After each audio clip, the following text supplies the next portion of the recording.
ತುಮಕೂರು ಬಿರುಬಿಸಿಲಿನ ಊರು. ಇದನ್ನು ಅವಕಾಶವಾಗಿ ಪರಿಗಣಿಸಿದ ಕರ್ನಾಟಕ ಸರ್ಕಾರ ವಿಶ್ವದ ಅತಿದೊಡ್ಡ 2000 ಮೆಗಾವಾಟ್ ಸಾಮರ್ಥ್ಯದ ಸೌರ ಪಾರ್ಕ್ ನಿರ್ಮಿಸುತ್ತಿದೆ.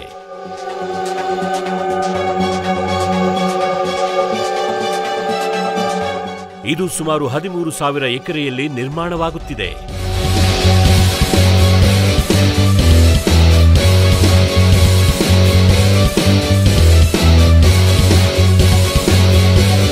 ಇದೊಂದು ಗ್ರೀನ್ ಎನರ್ಜಿ ಯೋಜನೆಯಾಗಿದ್ದು ರಾಜ್ಯದ ವಿದ್ಯುತ್ ಶಕ್ತಿಯ ಅಗತ್ಯವನ್ನು ಪೂರೈಸಲಿದೆ.